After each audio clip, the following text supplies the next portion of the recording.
हम ऐना को देखते हैं जो कि एक एक्ट्रेस है और अपनी लेटेस्ट मूवी के रिलीज होने के बाद उसकी पॉपुलैरिटी में उछाल आ गया है। पर ये सक्सेस उसकी जिंदगी में जो कमी है उसे तो पूरा नहीं कर सकती।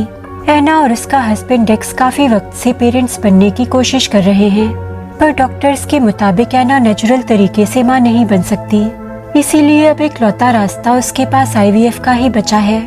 प्रोसीजर स्टार्ट हो जाता है और एक सेशन के बाद जब ऐना क्लिनिक से बाहर आती है तो कुछ दूरी पर एक अजीब सी औरत को देखती है जो उसे घूर रही थी, पर ऐना उसे इग्नोर करती है और घर वापस आ जाती है। रात में वो और डेक्स के कुछ दोस्तों से डिनर पर मिलते हैं। यहाँ उसकी मुलाकात टालिया से होती है जो डेक्स की एक्स वाइफ एडेलिन की बेस्ट फ्रेंड थी।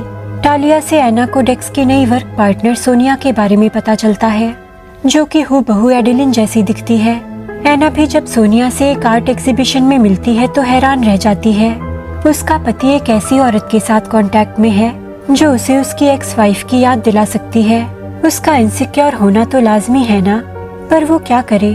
सोनिया डेक्स की वर्क पार्टनर है, वो डेक्स को उससे मिलने से रोक नहीं सकती।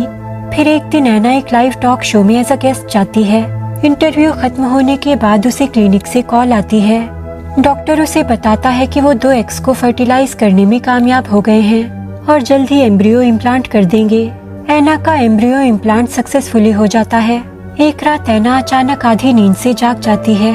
उसके बिस्तर में कोई है, काला क्लोक पहने हुए। ऐना उसे पकड़ने की कोशिश करती है, पर वो जो कोई भी था वहाँ से भागने में कामयाब हो जाता है। पुलिस आती है पर CCTV कैमरास में वैसा कोई शख्स नहीं दिखता। डेक्स को लगता है कि शायद दवाइयों की वजह से वो बस चीजें इमेजिन कर रही है। अगले दिन ऐना की मैनेजर शुभान उसे बताती है कि वो गोल्डन ग्लोब अवार्ड के लिए नॉमिनेट हुई है। ये उसके लिए एक माइलस्टोन होगा और अगर वो ये अवार्ड जीत गई तो उसके करियर में 4 चांद लग जाएंगे। कुछ दिन बाद ऐना एक अवार्ड फंक्शन में जाती है। जब वो रेस्ट रूम में होती है तो उसे एक लेडी मिलती है जो कहती है कि वो उसकी बहुत बड़ी फैन है। ऐना उससे अच्छे से मिलती है, लेकिन फिर वो लेडी उससे कुछ ज्यादा ही चेप होने लगती है। इतना की घबराहट में ऐना उसे पुश कर देती है। उसका सर बेसिन से टकरा जाता है और वो जमीन पर गिर जाती है। उसके सर से खून बहने लगता है। वो हिल भी नहीं रही। ऐना को लगता है कि वो मर गई है। जाहिर है कि ऐना इस सिचुएशन में नहीं फंसना चाहती। गैर इरादतन ही सही है तो ये हत्या ही। वो वहाँ से चुपचाप बाहर निकल जाती है और ऐसे प्रिटेंड करती है जैसे कुछ हुआ ही नहीं। उस रात ऐना उस अवार्ड फंक्शन में बेस्ट एक्ट्रेस का अवार्ड जीत जाती है। वो स्टेज पर जाती है अवार्ड लेने के लिए तो उसी लेडी को भीड़ में बैठा देखती है। उसके सर पर घाव है और वो उसके लिए खुशी से ताली बजा रही होती है। ऐना को लगता है शायद डेक्स सही कह रहा था। वो चीजें इमेजिन कर रही है। वो खुद को काम करती है और विनिंग स्पीच देना शुरू करती है। अचानक उसे फील होता है कि उसकी तबीयत बिगड़ रही है और देखते ही देखते उसे उल्टी हो जाती है। कुछ अजीब सा काले रंग का निकलता है उसके मुंह से और फिर वो बेहोश हो जाती है। अब डेक्स को लगता है कि उसे ऐना और उसके बेबी की सलामती की खातिर कुछ वक्त के लिए कंट्री साइड चले जाना चाहिए और अगर सच में कोई स्टॉकर है जैसा ऐना को लगता है तो वो उसकी और बेबी की जान को खतरे में बिल्कुल नहीं डाल सकता। जब वो टालिया को इस बारे में बताता है तो वो उन्हें अपने कंट्री साइड होम में रहने का ऑफर देती है। उसने उनके लिए कमाल नाम का सिक्योरिटी गार्ड भी अपॉइंट किया है जो हर जगह ऐना को फॉलो करेगा और उनकी सेफ्टी का ध्यान रखेगा। अगले दिन ऐना को अपने पेट में एक अजीब दर्द महसूस होता है और उसके चेहरे पर एक अजीब सा पिंपल भी उभर आया है। वो क्लिनिक जाती है ताकि कंफर्म कर सके कि सब नॉर्मल तो है। उसके पास आईवी नाम की एक नर्स आती है उसका अल्ट्रासाउंड करने। जैसे ही वो अल्ट्रासाउंड खत्म करके जाती है ऐना को बहुत ज्यादा ब्लीडिंग होने लगती है। वो बेहोश हो जाती है और जब वो होश में आती है तो डॉक्टर हिल उसे बताता है कि उसका मिसकैरेज हो गया है। ऐना शॉक में कहती है कि जरूर उस नर्स आईवी ने ही कुछ किया है, पर डॉक्टर हिल उसे बताता है कि आईवी नाम की तो कोई नर्स क्लिनिक में काम नहीं करती। डेक्स को लगता है कि ऐना ने फिर से कुछ इमेजिन कर लिया है। ऐना इस बात से बहुत अपसेट हो जाती है और रास्ते में डेक्स से झगड़ा भी कर लेती है। अगले दिन निकोलेट नाम की एक केयर टेकर उस घर में आती है। टालिया ने उसे मेंशन का ध्यान रखने के लिए अपॉइंट किया है। फिर शुभान ऐना से मिलने आती है। उसे पता है कि ऐना मिसकैरेज के बाद मुश्किल वक्त से गुजर रही है। वो उसे बीच पर ले जाती है वॉक के लिए और उसे बताती है कि कभी उसने भी अपना बेबी खोया था, तो वो उसके दर्द को समझती है और उसे किसी भी चीज की जरूरत हो तो वो उसे कह सकती है। शुभान के जाने के बाद ऐना को टहलते टहलते एक डॉल मिलती है जिसके पेट में कीलें गड़ी हुई हैं। ये डॉल दरअसल कुछ सालों पहले लॉन्च हुई थी और एना का ही डॉल वर्जन थी। उसके बाद इसकी मैन्युफैक्चरिंग बंद हो गई थी। एना हैरान है कि ये डॉल यहाँ कैसे आई और ऐसे उसके पेट में कीलें गड़ी होना, इसका सीधा रिलेशन उसके मिसकैरेज से है। वो डेक्स को भी ये डॉल दिखाती है पर उसने आज तक उसकी किसी बात को सीरियसली लिया है जो अब लेगा। एना उस डॉल को लेकर बेसमेंट में चली जाती है तो वो एक पुराना दरवाजा नोटिस करती है। वहाँ वो एक सीक्रेट पैसेज था जिससे होते हुए वो एक अंधेरे कमरे में पहुंच जाती है जहाँ एक चेयर रखी थी। इससे पहले कि एना कुछ समझ पाती, दो नकाबपोश औरतें उसे पकड़कर बेहोश कर देती हैं। जब वो होश में आती है तो सोचती है कि शायद ये सब उसका बुरा सपना था। रात में जब एना बैकयार्ड में होती है तो उसे वहाँ एक मरा हुआ जानवर दिखता है जिसे वो घर ले आती है। बिल्कुल बच्चे की तरह पकड़ा हुआ है उसने उसे। वो उसे पालने में रख देती है। फिर कुछ दिन बाद एना को अपने अंदर बेबी की मूवमेंट महसूस होती है पर वो सोचती है ये कैसे पॉसिबल है। उसका तो मिसकैरेज हो गया था। वो डॉक्टर हिल के क्लिनिक जाकर चेकअप कराती है तो उसे पता चलता है कि उसके अंदर जुड़वा बेबीज थे जिनमें से एक अभी भी जिंदा है। एना बहुत खुश होती है ये जानकर। फिर उस रात एना को नींद नहीं आ रही थी तो वो किचन में जाकर आइसक्रीम का पूरा टब खा जाती है। फिर वो बेसमेंट में जाती है और स्ट्रेंजली पालने से उस मरे हुए जानवर को उठाकर खाने लगती है।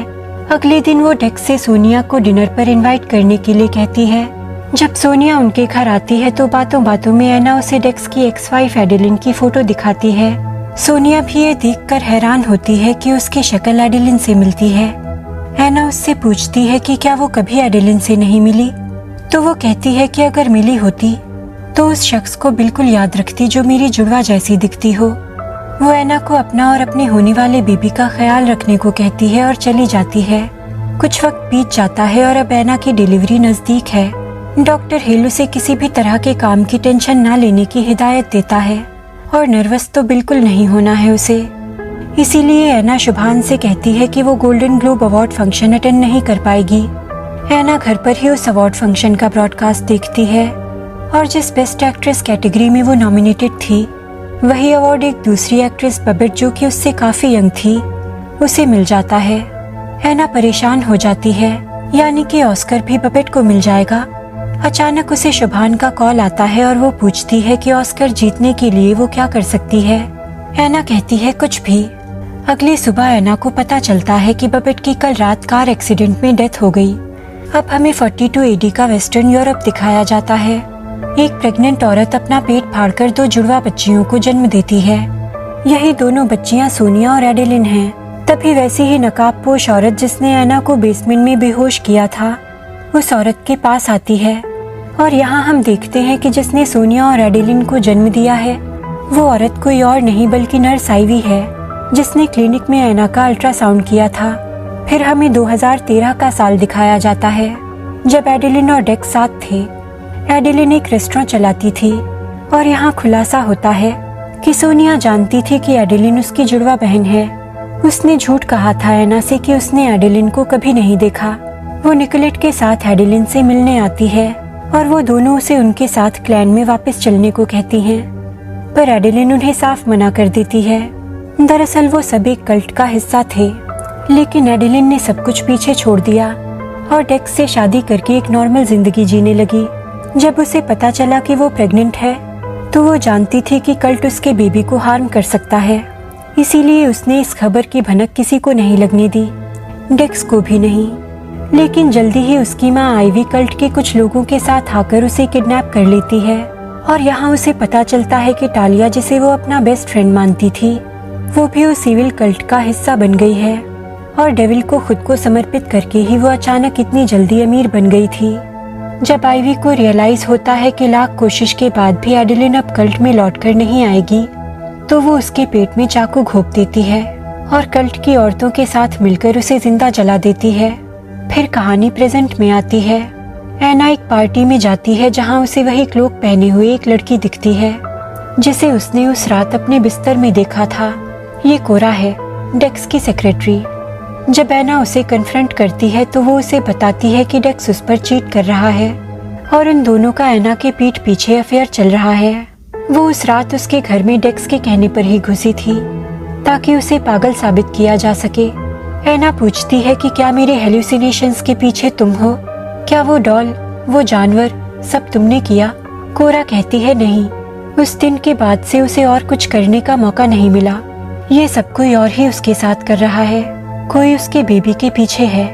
इसीलिए वो ध्यान रखे और किसी पर भरोसा ना करे। एना शुभान के साथ ऑस्कर अवार्ड में पहुंचती है और उसे फील होता है कि वो लेबर पेन में जाने वाली है। शुभान उससे पूछती है कि वो फेम के लिए, इस अवार्ड के लिए क्या कर सकती है। क्या वो अपने बेबी को सैक्रिफाइस कर सकती है? एना पहले तो शॉक रह जाती है, पर फिर वो डेस्परेट होकर कहती है कि हाँ, वो बेबी को भी सैक्रिफाइस कर सकती है। शुभान मुस्कुराती है और उसे ऑस्कर अवार्ड जीतने की बधाई देती है। कुछ ही सेकंड्स बाद एना का नाम बेस्ट एक्ट्रेस के लिए अनाउंस किया जाता है। वो अवार्ड जीत गई है। पूरा हॉल तालियों की आवाज से गूंज रहा है। वो जैसे ही अवार्ड रिसीव करती है, उसका वाटर ब्रेक हो जाता है। डेक्स उसे हॉस्पिटल ले जाने लगता है एम्बुलेंस में, पर उस एम्बुलेंस को आईवी चला रही थी। एना से दर्द बर्दाश्त नहीं हो रहा, उसे बहुत ब्लीडिंग होने लगती है। उसकी हालत देखकर डेक्स ही बेबी डिलीवर करने की कोशिश करता है, पर वो इन्फेंट बेबी उसका हाथ ही चबा जाता है। एना ये देखकर चीख पड़ती है। फाइनली एम्बुलेंस रुकती है और आईवी डेक्स को मार डालती है। फिर एना खुद को एक पार्किंग लॉट में विचेस से घिरा हुआ पाती है। वो उसकी डिलीवरी करवाती है। एना अपने बेबी को होल्ड करना चाहती है, पर आईवी कहती है कि तुमने ऑस्कर के बदले इस बेबी का सौदा किया है, अब इस पर तुम्हारा कोई हक नहीं। एना बेहोश हो जाती है। जब उसे होश आता है तो वो देखती है कि उसके पैर पैरालाइज हो गए हैं। टालिया और वो लेडी जो उसे उसकी फैन बनकर वॉशरूम में मिली थी, उसे व्हील चेयर पर एक दूसरे रूम में ले जाते हैं। इसका मतलब कि जो भी औरतें एना के आसपास थीं, जिनसे भी वो मिल रही थी, वो सब उस कल्ट का हिस्सा थीं और शुरू से ही वो सब उस पर नजर बनाए हुए थी ताकि अपने फाइनल प्लान को अंजाम दे सके। वो उसे रूम में ले जाती हैं तो अब तक का सबसे बड़ा खुलासा होता है। दरअसल इन सबकी हेड शुभान थी और वो डेक्स की बायोलॉजिकल माँ थी। हालांकि डेक्स को ये बात नहीं पता थी, क्योंकि उसके पैदा होते ही शुभान ने उसे अडॉप्शन के लिए दे दिया था। वो क्लिनिक जिसमें एना जाती थी, वो भी शुभान का ही था। शुभान ने ही एना को उसका पता बताया था। सारा सेटअप उसका था। एना के अंदर जो एग इम्प्लांट हुआ था, वो भी शुभान का ही था। इसीलिए इस बेबी में शुभान का 3/4 पार्ट है। इसीलिए एना का बेबी बहुत स्पेशल है, क्योंकि उसके अंदर डेक्स और शुभान दोनों का डीएनए है। इसीलिए उसके अंदर मॉन्स्ट्रस एबिलिटीज हैं, एक्स्ट्राऑर्डिनरी मॉन्स्ट्रस पावर्स हैं। वो लोग डेविल की पूजा करते हैं। वो ऐसे बेबीज प्रोड्यूस करके पूरी मेल स्पीशीज को धरती से खत्म करना चाहती हैं, ताकि सारी पावर बस औरतों के पास रहे। और अगर एना अपने बेबी को फिर से देखना चाहती है तो उसे भी ये कल्ट ज्वाइन करना होगा। बदले में उसे इटर्नल ग्लोरी और यूथ मिलेगा।